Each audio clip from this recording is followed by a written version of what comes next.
I don't know where to begin. I was married for 13 years, have two small children, 4 and 6, and after being divorced, I am now remarried to a wonderful woman, Donna. My ex will not stop harassing me. I have to communicate with her for the kids. But it was so contentious that the court finally ordered all communication to go through an online site, and I had to change my phone number and move. It was that bad. I had my kids this weekend. Things went great, and I went and saw my family. No incidents, we had a great time. Then I got this email. Jill and Marvin, kids, report that they were in a traffic accident with you this weekend, in the truck. They both report that the loud, obscene exchange between their father and the ABC towing driver scared them. They both report that they were bitten by Greg's dog, Murphy, during their visit at your folks' house this weekend. This is the second dog they have both reported biting them. I have also posted their reports that they have been bitten by a large dog named Betsy at your in-laws' house. They have traumatic memories of metal being scraped out of your leg. I hope that you recover. Get back to your job quickly. I hope that Donna is okay. They report that you have trouble walking. This is consistent with behavior I observed at drop-off on Sunday night. You didn't get out of your new car, and it appeared very awkward for you to unbuckle their booster seat belts from the driver's seat. I need to know about these things, please. Dog bites are notoriously dirty and prone to infections. Just because our children didn't appear to be as seriously injured as you were in the truck accident doesn't mean that they couldn't be stiff and sore and possibly have internal injuries for which I need to be observing. At least, I need to understand why they were stiff and sore and acting more fearful than usual when they came home. Their mild to moderate bruising and scrapes and the chunks of skin missing from their hands and fingers are consistent with their reports of the accident and the dog bites. I will take Jill and Marvin to the pediatrician walk-in clinic to rule out any unseen injuries and infections. It would be nice if you would call or email the doctor's office and tell them what you can about the accident and the dog bites. It could help rule out tests and treatments that might not be necessary. It would also be nice if you would pay your half of their medical expenses, especially because the accident and the dog bites happened when they were with you. Today is Jill's first day of school. I could have taken them to the doctor 2 days ago if you had shared that they were bitten and in a traffic accident that was bad enough required a tow truck for the truck and medical care for you. If you want to drive the kids to Santa Barbara and back on a weekend, expose them to animals that aren't safe for children, and fight with tow truck drivers in front of them, I cannot prevent that. But what happens to their little growing bodies and the events that are being imprinted on their sweet, innocent minds is very much my business. Please share all of the information regarding what happened to our children in the truck accident. Please share all of the information regarding the bites from the dogs. As a mother, it is very worrisome to hear my preschooler and my first grader recount the dangerous things that are happening to them. But it is even more worrisome that my co-parent withholds vital information about their health. Jill and Marvin deserve to know that their parents are working together to take care of them. Thank you. Rest of the post. I don't even know where to begin. The dog that was there had no teeth, didn't bite them, and couldn't have even if it wanted to. My in-law's dog is dead. I was never in an accident. There was no tow truck. All of this is false. I can't even find a shred of a real event that could have gotten twisted. This comes on the heels of 4 days ago, her trying to corner me into signing away 30% of my custody agreement and refusing to let me even look at the details of the paperwork. I am so frazzled by all of this that, at times, I think about signing away my parental rights just to not have the stress. But I don't want my children thinking I don't care for them and abandoning them. How do you reason with this level of crazy? Any advice is welcome. I need help managing this. Relevant comments commenter. Why are you so cowed by your ex-wife that her telling you to sign something you don't want to sign causes you stress? It shouldn't be that hard to say no. Original poster replied, that is a brief snapshot. When it's every day or every other day, it gets stressful. I never know what accusation is going to be lobbed at me next. When they divorced 2 years ago, Turn this over to your lawyer. Please fight this fight.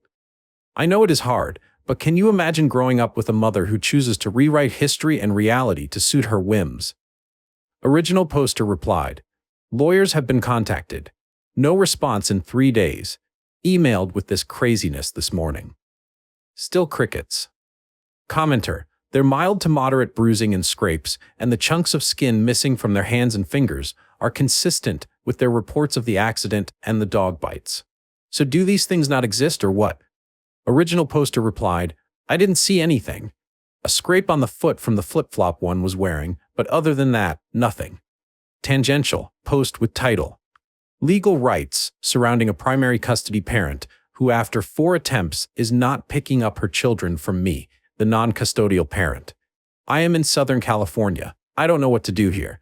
I'm the non-custodial parent. I have had the kids for 1 week. 4 and 6 during Christmas break. Due to the high conflict nature of my ex, we have been assigned a co-parenting person to help mediate. On the 30th, we were supposed to exchange the kids back to her care. I showed up 15 minutes early to the location, and we waited for 1 human resource and 7 minutes before giving up and leaving. She had been claiming she was right there for over 35 minutes. After I left, I got a slew of messages calling me all sorts of names and claiming that she had just shown up, but that I had left. This song and dance has happened before. She said she would meet me anywhere, just to let her know where. This time I called her bluff and picked a location 2 miles from my home and told her, the kids are hungry and tired of waiting. I'm taking them to my house. When you arrive at the location, text me and let me know, and I'll bring them right over. I sent her the location 5 times in text and twice via email. 4 and 5 hours later. Nothing. I then told her that we could meet at the agreed-upon location at 11 a.m. the next day for the exchange, just 1 day later than planned. When I woke up in the morning, she demanded I drive them 1 hour to a new location because she had a 103-degree fever and couldn't drive. There, of course, was a back and forth about her ability to care for children if she was too sick to drive. Ultimately, she failed to arrive at the location at 11 a.m.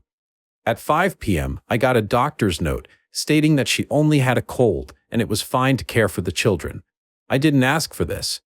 I then called her and we had a heated back and forth, but ultimately I relented and told her that I would bring them to a location that she chose. 1 hour away and 1 mile from her house, under the agreement that she would show up this time. Before leaving, I sent an email confirming the location and time. That was sent at 7:48 p.m. We arrived at the location at 8:51 p.m. and texted to let her know we were there. What happened next was so frustrating. No response to any text was ever given. Every time I would send a text, I would get an email. All of them stating the same thing, that she would not leave her house until I verified my location. I sent her 6 different responses to emails telling her where I was. All I would get in response is more messages asking me to confirm my location. I even made a phone call telling her where I was. Unfortunately, at this point, I was in such disbelief, I did yell at her and tell her to get her ass down here. Not my finest hour, at 10:21 p.m. With kids in high anxiety and crying that their mom had forgotten them again, we left and drove the hour back home. I have now messages accusing me of child abduction. I don't know what to do. I am not subjecting my kids to this again. I can't bear to watch them check every car and get excited. I think I see her. Over and over again for hours while she plays these games. My worry is that the cops are going to come knock down my door. When I have done everything I can to make these exchanges work, is this enough to have my lawyers file an emergency hearing to get primary custody? I am in limbo right now since neither my lawyers or the co-parenting person will be in the office until the 3rd. Relevant comments. Commenter, why can't you just drop the kids off at her house if she's not feeling well enough to drive? It sounds like she's playing games and you're letting her. Original poster replied, she has told me over and over again not to come to her house under any circumstance. Commenter, was the mediator alerted to this situation when it was occurring? If not, why not? Original poster replied, she doesn't check her email or phone over the weekend. Update 6 months later. Title, not sure what my options are with a crazy ex-wife scenario. I'm in the process of a 7:30 evaluation for primary custody of my kids. 2 kids, 7 and 5. Today was another doozy of an exchange, and I am fearful for the kids. I don't know what my options are here. If any, my ex was 53 min late to the exchange today. At 4:24, she sent me a text stating she was exiting the freeway, that is 2 miles from the meeting spot arranged in co-parenting for today. She doesn't show up until 4:53. Exchange goes okay, but I know something is coming, because if she is ever in the wrong, she has to lash out and blame someone else, or invent a scenario where she is the victim. I had to wait all of 4 minutes. I got a text stating, "I just drove by your car and the back seat was empty. Where are the kids?" I said, "Wasn't my car. I have 2 kids." Then, knowing where this was going, sent a picture of them in the car. Response: "When did you have time to take this? Because I had plenty of time to look at the stoplight. You were alone. It's okay if Donna, my current wife, has them. It's totally legal, just weird to hide it." I then called her. She answered. I said, "Hi." She said hi, and then I asked the kids to say hi. I then asked the kids, "Where are we kids?" At this point, she started saying, "Hello, hello, is there anyone there?" I then got a text. "Thank you for the phone call, but there was no sound." I responded, "I am turning off my phone now. These accusations are bizarre." I got back. "Not as bizarre as pretending to pick up our kids. Just tell me who has them." I called again. Immediately with the "hello, hello," I knew for sure it was a game at this point. I just ended the call. She responded, "You can't just keep ending conversations because you don't want to deal with the facts. If this turns into another 49-hour abduction like New Year's, I will definitely filing a report." Read the last post on that incident here. This is next level insane. I am terrified for the kids. This is like raising to the level that she needs to be committed. Thoughts apart from just continuing with the psych eval I already have going? Update 2.5 years later. Okay, I want to give the timeline so people understand the full issue I'm up against. Basically, my children were hidden from me for 55 hours during my parenting time, their location and the whole situation. While I was lied to about the whole time. Been divorced 5 years. 30% custody exchange was to be December 28th, 12 p.m. for my half of Xmas break. Timeline. December, 4 p.m. Get a picture of where they are spending Christmas. X and 2 kids, 9 and 7, showing large snowfall and a message saying they are not sure when the snowplows will start. December 27th, 12 p.m. Another picture and message stating same thing, except in the picture you can tell cars have left and come back from the first picture. 6 p.m. I tell her, "If you get out tonight, I'll come get the kids as planned, in court order from your house." 12 p.m. December 28th. "If you do not get out until the morning, do you want to just bring them by my house on the way from where she is coming from?" I get a thumbs up to that message. 8 p.m. I ask if she got out. No response. December 28th at 9 a.m. I ask for a status update so I know if I need to drive the hour to her house. No response. 10:20 a.m. I ask again for an update. No response. 11 a.m. I leave to drive the hour for exchange, not knowing info. 12 p.m. Exchange time. Arrive at home. Text that I have arrived. Her car is there. Her mom's car is not. She lives with her mom. I videotape the time on the vehicle and verbally notate the time and date. Show her car and the darkened house on the videotape. I assume she has driven up with her mom to where she is snowed in. 12:10 p.m. Finally get a response saying they are still snowed in. No plows yet. 4 p.m. I offer that since my parents are driving down and they have a large truck they could swing by and get the kids on their way to my house tomorrow. No response until the next day. I check all roads in the area. All are showing being open and flowing traffic. I even verify with live traffic cams from 1 out of 2 miles from where she is that roads are cleared and cars are driving. I have screenshots of this and the video is timestamped. December 29th, 8 a.m. She declines this and says, "We should stick to orders." She also tells me her internet is out. December 29th, 11 a.m. I contact the police about a child abduction. I tell them the story. They say, "Here is an incident number. We are not going to open a case on this. Take it up with the court." 4 p.m. I get a message saying freeways are closing down for the night. Been driving every back road looking for entrances without frozen bridges or backed up with accidents. It's an hour wait every time I fill up. Everybody's sure it'll be better tomorrow. Signals are better at least. I respond asking her to tell me when she leaves note. No freeways or highways are shut down. I check all state and local websites to verify. Even check Twitter and local live camera feeds. December 30th, 8 a.m. Call my lawyers, tell them what's going on, send them all of the timeline, and they say they will reach out to her attorney. 1 p.m. They finally get in touch with her attorney, and the response back is that she is leaving today, that she will message me when she does, and I can come and get the kids from her place. 2 p.m. I ask for an update from my ex. 4:45 p.m. Still having gotten no communication. I call my lawyers again. They call her lawyer. I finally get a response. I have left. That's all. 6 p.m. Get a message. I am home. You can come get them. 7 p.m. 55 hours past exchange. I get the kids. I ask them about the snow and being stuck. I was not trying to pry information or grill them, just casual light conversation. They tell me that they have been at home for 3 days, since the night of the 27th. Now I am asking some more pointed questions. I ask about what car they drove. They are kids. Maybe the timeline is wrong. They say they were in their mom's car because grandma had to leave on Christmas Day to be back home, so they drove separately. They say that mom said I told her she could keep them for 2 more days. I am furious. It was all lies. I am contacting lawyers today. But what are my options here? I want to have a reasonable expectation walking into this. My stance right now is, I need action and need someone else to be as posed about this as I am, or I'll find a lawyer who is. But I do realize my emotions are elevated. Additional note, in the last 2 years I have filed a 730, spent $12,000 on it. 2-year process. Basically it said I'm the better parent, but that she might be improving, and that his suggestion would be to wait a year and do another 730. And if things haven't improved by then, it would be appropriate to swap me to primary custody. That report was produced in April this year.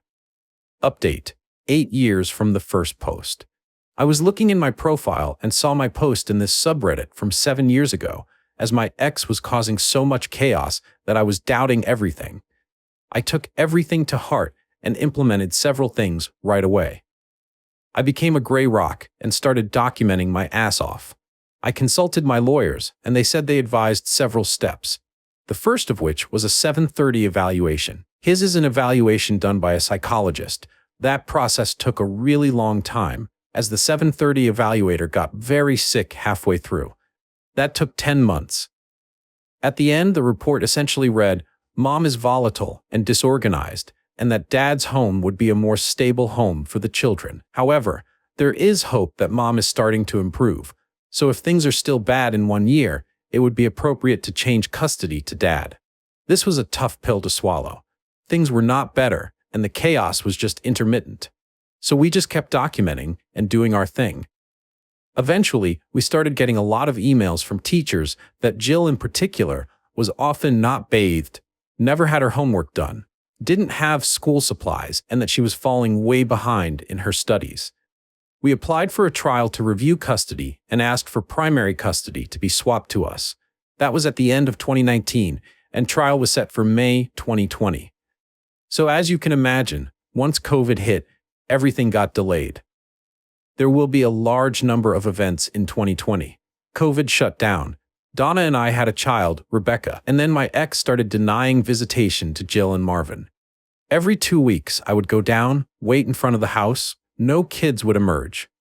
Sometimes I would have the police come, not to force anything, but to get the documentation in terms of a case number.